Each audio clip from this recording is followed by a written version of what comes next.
Inter-American Institute for Democracy. Muchas gracias. Agradezco a todos los distinguidos miembros de la comunidad venezolana en el exilio, a los oradores y a la institución que nos ha permitido tocar hoy día el tema de la restitución de la propiedad privada en Venezuela. Empiezo afirmando que la propiedad privada es la base de la libertad. Sin propiedad privada no hay libertad, porque la propiedad privada permite tener opciones, permite tener capacidades.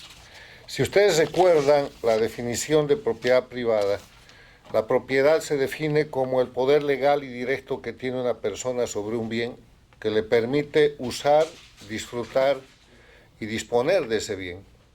Se reconocen tres clases de propiedad: la propiedad privada, la propiedad pública y la propiedad intelectual. En materia política, la propiedad privada es el pilar central del capitalismo, que tiene por posición antagónica el comunismo, que propone abolir la propiedad privada.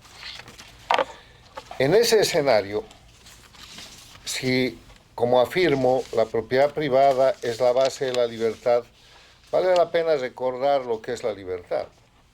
La libertad, además de ser el primer elemento esencial de la democracia, de acuerdo al artículo 3 de la Carta Democrática Interamericana, es la facultad natural que tiene todo ser humano para obrar de una manera o de otra, o para no obrar, y ser responsable de sus actos, porque la libertad no es absoluta. La libertad tiene como contraparte la responsabilidad. La libertad es la ausencia de obstáculos o interferencias externas para actuar, descrita en sentido negativo. Y en sentido positivo es la capacidad real y la autonomía interna para lograr metas y para que cada individuo decida su propio destino. Ahora, en ese contexto viene el elemento de los sistemas de organización de la sociedad que simplemente están en función de la libertad, dando más libertad o restringiendo la libertad. El comunismo, el socialismo, quitando la libertad, haciéndola desaparecer para reemplazarla por una cuestión comunitaria que no es sino la falsificación para concentrar el poder. Y el capitalismo, el liberalismo, la democracia, permitiendo la libertad entendida como un freno al poder estatal. La libertad y la propiedad privada dentro de la libertad hay que entenderla también como un límite al poder del Estado, porque garantiza la autonomía individual. Ahora, en ese contexto de lo que son los principios universales, además ratificados por el artículo 17 de la Declaración Universal de Derechos Humanos, que reconoce que toda persona tiene derecho a la propiedad privada, e institucionalizado como base legal por el artículo 21 de la Convención Americana de Derechos Humanos. La diferencia entre la Declaración Universal y la Convención Americana de Derechos Humanos es que la primera es una declaración, no es mandatoria, es moral, es ética, es principista. En cambio, la Convención Americana de Derechos Humanos es obligatoria, y es obligatoria para los 35 países de las Américas, y el artículo 21 reconoce que toda persona tiene el derecho al uso y goce de sus bienes y que nadie puede ser privada de aquello. Ahora, en este contexto de principios y de normas, donde nadie debe dudar de la propiedad privada, viene la realidad objetiva de un cuarto de siglo en las Américas, donde el crimen organizado, a partir de Venezuela, porque ahí empezó la noche, con la presidencia de Chávez, que auxilia a la única dictadura agonizante en Cuba, 1999, y construyen la expansión de la dictadura cubana. Lo que empezó llamándose el populismo bolivariano, el movimiento bolivariano, y que termina siendo el socialismo del siglo XXI, el castrochavismo, no es otra cosa que la expansión de la dictadura de Cuba, que el promotor Chávez paga con su propia vida, el 2013, que en los análisis históricos que ya están llegando se atribuye a la propia dictadura cubana, porque a partir de la muerte de Chávez, el liderazgo, la propiedad de todo ese sistema criminal pasa a manos de Cuba, que además convierte a Venezuela en su principal satélite o en su principal colonia.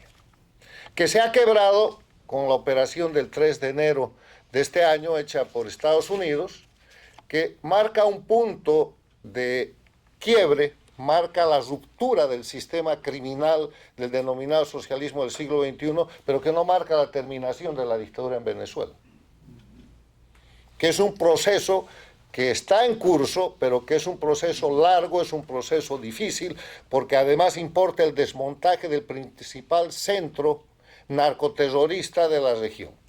Y las cosas están cambiando, porque no solamente con el 3 de enero se produce el quiebre del cambio geopolítico en Venezuela, el cambio geopolítico es regional, es hemisférico.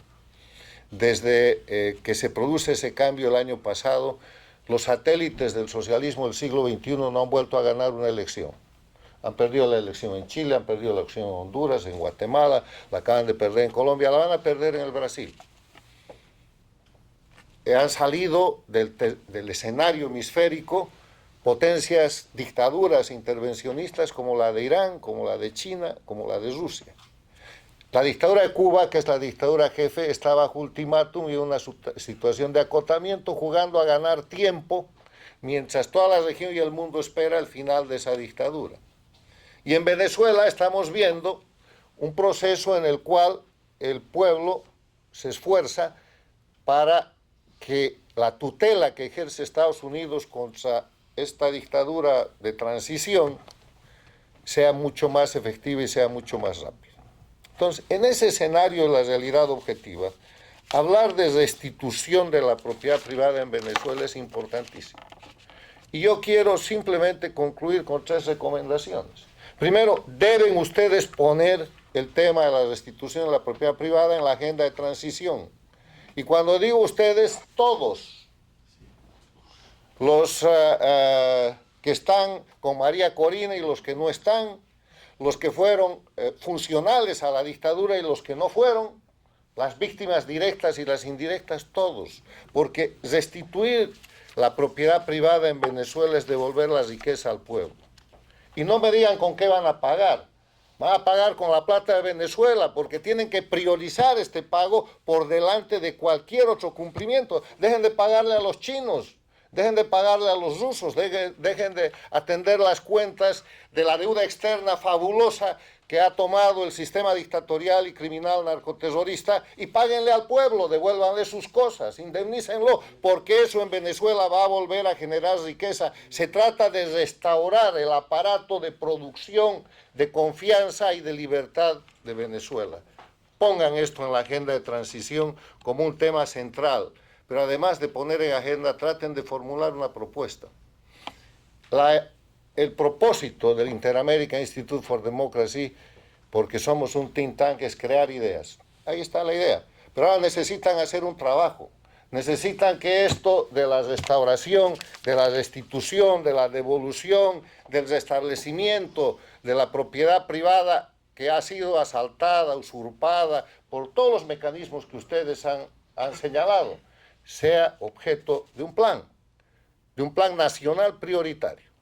Porque si no les restituyen al pueblo venezolano la propiedad que le han usurpado, no van a recuperar la democracia.